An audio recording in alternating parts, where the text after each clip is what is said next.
Hello and welcome to Granada Reports. Hello. 2 weeks from today, the Northwest will start to come out of lockdown. Schools will lead the way. On March the 8th, all will be opening their doors to all pupils for the first time since early in the new year. I'm going to go and see all my friends and all that. And I've been inside the house every day because it's locked down. It's just been boring. Restrictions on socialising will also begin to be eased in a fortnight, but businesses from non-essential shops to pubs to sports venues will have many more weeks to wait. We will suffer from that. The local economy will suffer hugely because that means no hotel rooms, no pubs, restaurants, bars. Also coming up on tonight's programme.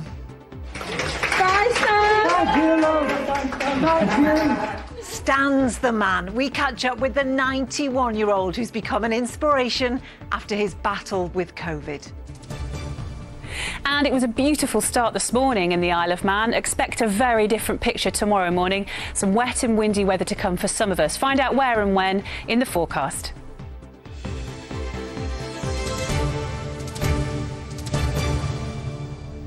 The government wants this lockdown to be the last. So what will the roadmap announced today mean for those parts of the Northwest that have lived with some of the toughest COVID restrictions during the pandemic? Well, the rules are being eased cautiously. The first move will see all pupils in all year groups go back to the classroom from the 8th of March, with outdoor after-school sports and activities also allowed to restart. And from the same day, people will be permitted to have socially distanced one-to-one meetings with others outdoors in a public space. In addition, some care home visits will be able to take place. But other lockdown measures will remain in place for the next 4 months. Live reaction coming up from around the region after this report from our political correspondent, Hannah Miller. At schools across the country, the doors will soon be open to all pupils. As the government sketched out its plans for the next few months ahead. I'm really pleased to see the children coming back. I'm pleased for the parents, I know I'm pleased for the teachers, and I just hope the government have got the decision correct, because what we really don't want is a third lockdown of schools. And for thousands of pupils like Irfan, getting back to school brings other benefits too. So I'm going to go and see all my friends and all that. And I've been inside the house every day because it's locked down. It's just been boring. It's been really boring. His mum Rahat will have to wait longer for her end of lockdown wish. I can't wait for the dinner parties to start again, to meet my family and friends. It's like I've not seen them for forever. In the Commons, the Prime Minister made clear he wants no going back. This roadmap should be cautious, but also irreversible. We're setting out on what I hope and believe is a one-way road to freedom. In 2 weeks' time, you'll be allowed to sit down outside and have a drink or a picnic with one friend. 3 weeks after that, you can meet in a group of 6 or 2 households, and outdoor sport can get started again. In step 2, no earlier than April the 12th, shops, hairdressers and beauticians can reopen, along with gyms and hospitality venues that can serve outdoors. From May the 17th, it's hoped Step 3 will see pubs and restaurants allowed to open indoors with restrictions, along with hotels and B&Bs. Gatherings of more than 30 would still be banned, apart from some organised events, including sport. And the final step will come no earlier than June the 21st, when the government hopes to end the lockdown restrictions completely. At Chester Racecourse, the vaccination race continues, but it'll be longer than they'd hoped before the crowds are coming back. I think with sort of reluctant acceptance that that's the way it's got to be. It's a huge loss of income for a venue like this. We will suffer from that. The local economy will suffer hugely because that means no hotel rooms, no pubs, restaurants, bars and the like benefiting from, all of those people coming to Chester. People who were out in the city today, it still feels like a long road back to normal. It's a long time. Not just for me, but it's for other people, that obviously can't go back to work working from home. I think it's just getting to the point where it's affecting a lot of people's mental health now, especially with gyms. Gyms need to open and just everyone needs to just get on back with normal lives, personally, I think. Better pace than it has been in the past, and I think I'm just a bit wary if the schools all go back at once, what might happen. Across the northwest as a whole, cases continue to fall. Today, a warning: it's still important to follow the rules. There's still a significant burden on the NHS. Of course, you've got the fallout from all the number of positive cases that have led to admissions, and the hard work that's going on in the hospitals to support those patients who are needing very high-end treatment. So we all need to be taking some responsibility in terms of still abiding by the rules of the lockdown measures. But many hope today does prove to be a small step in the right direction as the government untangles the web of restrictions that have governed life for almost a year. Well, let's get some more reaction now to what the government's been setting out. We have reporters in Prescott, Wigan and Blackpool tonight. Let's start with our Merseyside correspondent Andy Bonner, who's at the Royal Oak in Prescott. Yeah, Rachel, it's going to be 3 months at least before they can welcome customers back inside pubs. Another 8 weeks from now before they can even open beer gardens. So let's get a bit of reaction to that. This pub's been closed since the middle of October, Simon. So what do you make of what's been said today? Well, yeah, it's been shut since the 14th of October, which has been very frustrating for us, as you can probably imagine. But there is light at the end of the tunnel now. We get to welcome our customers back through the door again. We've missed them very much. So that's a good thing, I suppose, get them through the door. Prescott is in Knowsley, which is has the second worst rate still of infection in the northwest. So here, I suppose, almost more than anywhere, it's right to be cautious. Would you agree to that? I agree, yes. And the date we have now, it needs to be right for the customers to step through the door. It needs to be safe and hopefully with as least restrictions as possible so they can come back and enjoy the nice atmosphere like a pub used to be, as opposed to what it was before we shut down, where it was barking orders every 5 minutes and felt like a school teacher telling people what to do. Being closed since October, and it was because you decided not to sell food, you weren't selling food previously. So being closed since October is an awfully long time, isn't it? Can you spell it out for us, what it's meant to the business, to you, to your family? Well, I've got a first child on the way at the moment, so this is brilliant news for me because a bit of stability back in my life. As I say, I've worked for Amber Taverns and they've been absolutely fantastic throughout this pandemic. They've been really supportive and, as I say, been brilliant. One of the things that Boris Johnson said this afternoon about pubs reopening is that when that happens, whenever that is, hopefully in 3 months' time, the restrictions that we heard about, like curfew and having to buy food with alcohol, all of that's gone, hasn't it? So presumably you're quite optimistic about that. As I say, when we open with the least restrictions as possible and get everyone enjoying the whole pub atmosphere again, like it used to be. I mean, people think that pub trade is going to die off now. I don't. I think it'll pick up now. So British people are resilient. I think they'll come back in droves. They did before, after the first lockdown. The loyal customers are there. They will come back. Very briefly, they're hoping that this will be irreversible. Boris Johnson said today. Do you believe it? Will it be well, I hope so, yeah, because I don't think we should go through another pandemic. Obviously, no one wants that anyway. So as long as we open this time, stay open, keep it as safe as possible for people, and it'll come. Simon, best of luck with your business. Thank you very much. Back to Gamal and Rachel. Andy, thank you, and nice to hear some optimism there. But what about the reaction from the retail industry, which has been hit so hard by the pandemic? Well, our correspondent Rob Smith is at a shopping centre in Wigan tonight. And Rob, retailers will have to wait even longer to open. Yeah, 7 weeks at least before the shutters can come up here, assuming all those strict conditions are met. 7, the exact same number as the number of retailers who are currently allowed to open in Wigan's Grand Arcade. 7 essential retailers. There would normally be 42 selling their wares here on any given day, but at least they do now have a date of April 12th. And one person who's delighted to have that date is the general manager of the arcade, John Sanson. John, April 12th. Are you convinced it's going to happen? I think it will happen, yes. I mean, I'm pleased that the government have brought the schools back from the 8th of March. And I think to do this sort of 5 weeks, for various other businesses coming back has been the right thing. So, yeah, I think it will happen and we're looking forward to it. That point about data, not dates, has been stressed time and again today. And we know lots of dates have shifted during the pandemic.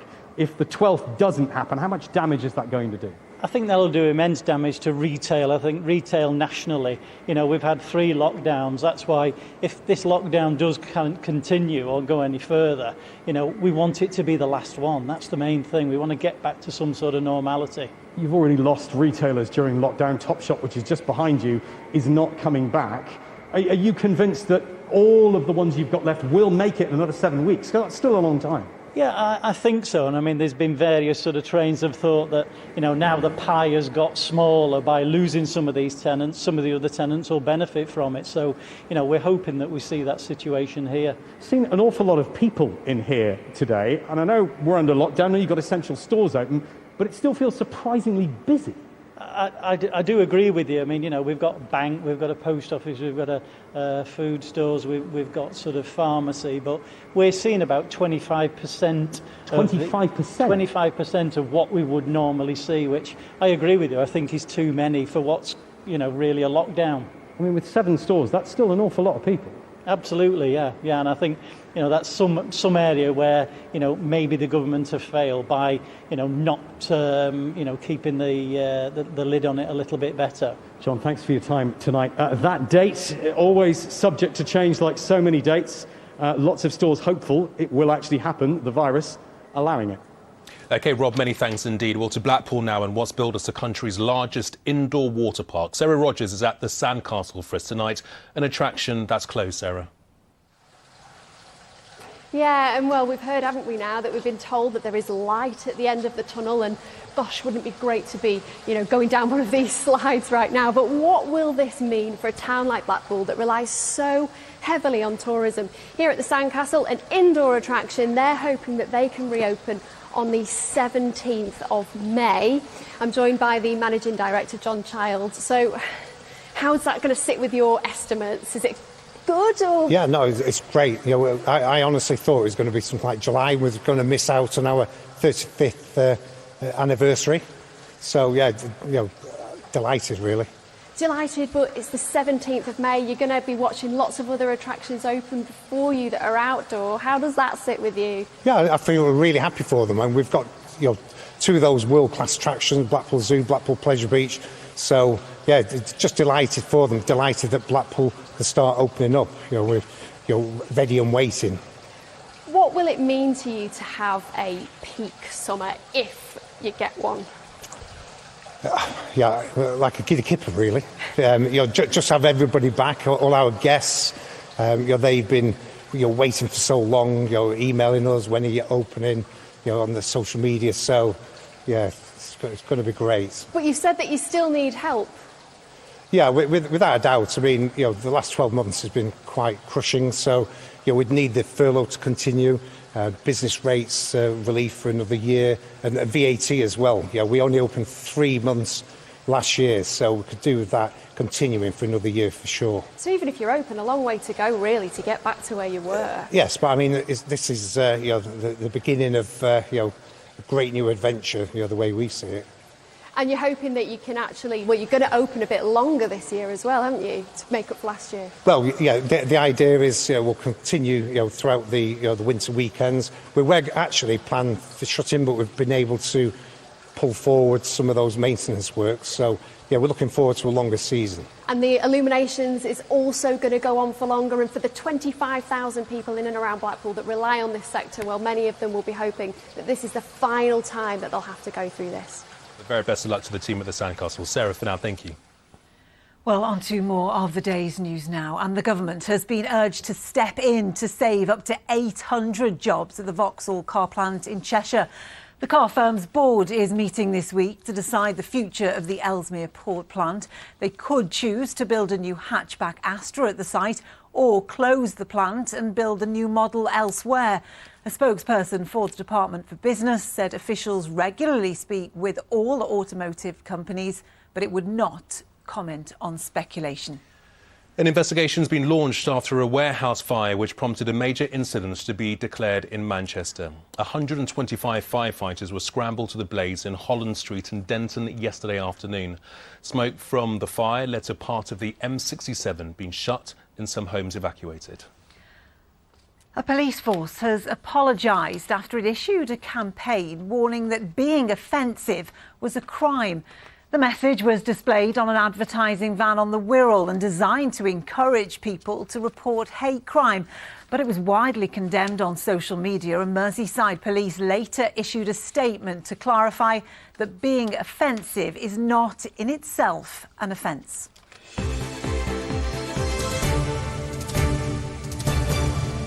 Wouldn't fit that in mine.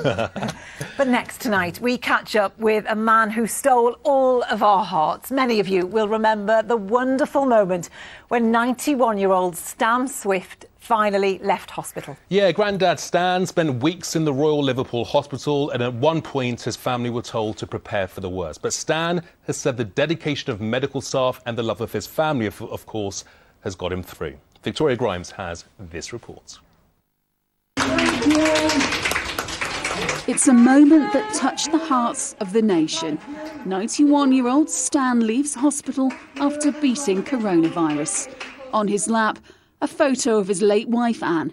He's carried it with him everywhere for 70 years. It was taken when she was 19. We were married 66 years. I just wanted her with me. The clip's been viewed thousands of times online and has given hope to others.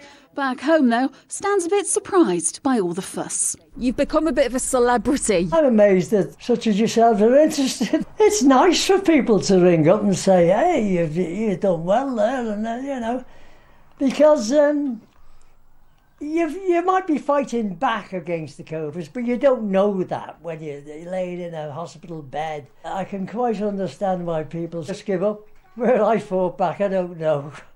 But I'm glad I did fight back. Stan spent 7 weeks in Liverpool Royal and Broad Green hospitals. He says he owes his life to the staff who cared for him. I say a prayer for them every night. I think they're wonderful, absolutely wonderful. They will never know how much they have done for me. We didn't know if he was actually going to go home at one point. It frightens your spirits, and like that people can actually beat this and go home. Yeah, I've had so many hard sort of times over the past year. It was actually nice to have a bit of hope and a bit of light at the end of the tunnel, really. I hear you were a bit of a hit with the nurses. Everybody looked forward to coming in and seeing you and looking after you. And we're missing you loads. Well, I mean, if I did that at 91, what was I like at 20? Stan says it's the love of his family, friends and neighbours who've kept him going, including daughter-in-law Mary and his grandsons. He FaceTimes Dom, who lives in Texas, every week. It definitely brought a tear to my eye. It's a great video. He's really upbeat. We talk about Liverpool, the football club, every time we speak. And he's not enjoying the results as much, but enjoying to see that he can watch the matches again now. Stan's focus now is on getting better, doing his own shopping and enjoying the simple things in life. I dreamt of sitting in this house and eating my bowl of ice cream and a chocolate bar. I'm a very lucky guy. If I get well and can go out, that's good enough for me, love. An inspiration to us all. Victoria Grimes, ITV News, Liverpool. Now here's a look what's happening at 6:30 with Mary. Coming up, the spectacular success of the vaccines that could lead to an accelerated exit from lockdown. The latest data reveals a huge drop in hospital admissions for those who've had a jab. The Prime Minister says that means everything in England might be able to reopen by June the 21st. The end of lockdown will begin with schools going back next month, followed by a phased easing of other restrictions. Well, we will have all the key dates and we'll look at the politics and the science behind the government's plan at 6:30. Well, staying with that, let's get some final thoughts on that roadmap from our political correspondent, Hannah Miller. Hannah, were there any surprises in what the Prime Minister said today?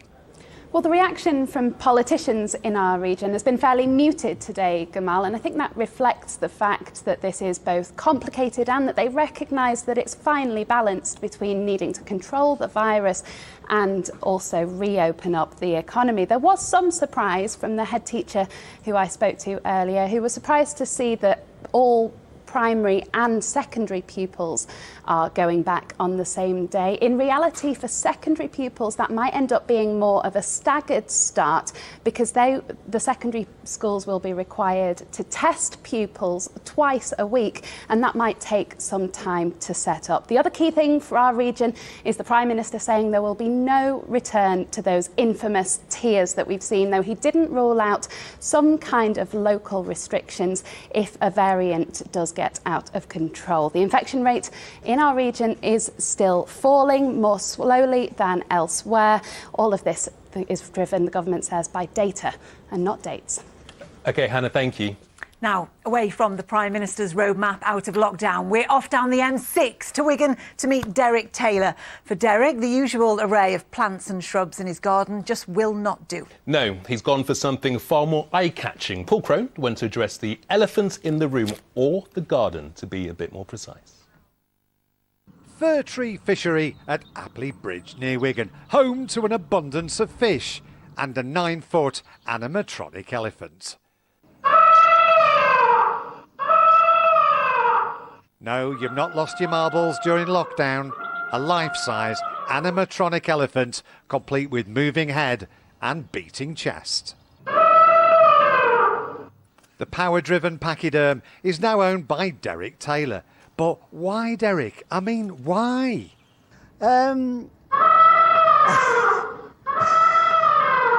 Hearing that, I'm just wondering myself why an elephant, to be honest. Let's try again. It was originally on a film, and I bought it because I have an engineering background, so I love anything that's...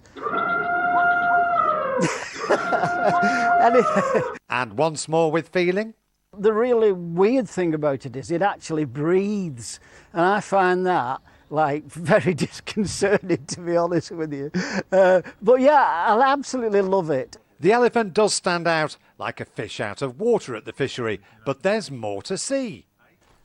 Now, Derek isn't a man to rest on his laurels, and he believes bigger is better, and the elephant isn't the only thing on display.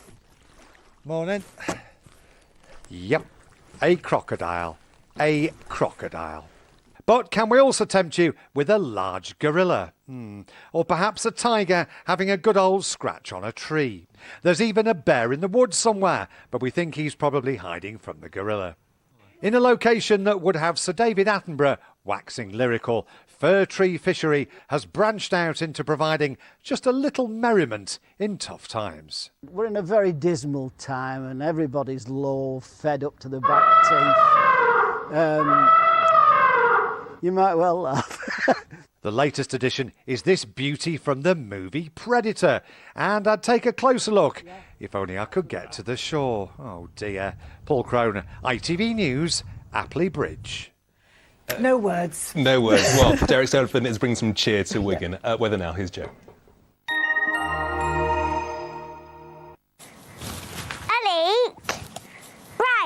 Crack on. ITV Granada weather, sponsored by United Utilities. Water for the North West.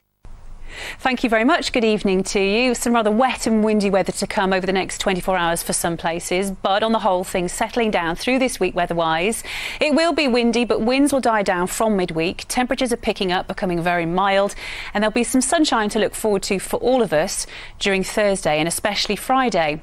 The jet stream's in a position where we're pulling in some very mild air. Fronts are being allowed to push in from the Atlantic, chiefly affecting western parts of the UK. So for us, that means a spell of heavy rain pushing in through the early hours of tomorrow. It'll be with some of us for a while tomorrow, the heaviest of which will be across South Cumbria. As we go into this evening, skies have been clear initially, and this will allow temperatures to fall away, but cloud will build as we go through the night. Winds increase in strength, already quite breezy out there, and it will touch gale force in the Irish Sea, around the Isle of Man, and for coastal areas through tonight and into tomorrow. By the end of the night, as you can see, there's some rain out in the west, and that's going to move in and become heavy, widespread through the course of tomorrow morning. Those are the sun times for tomorrow, up at 7:14, setting at 5:36.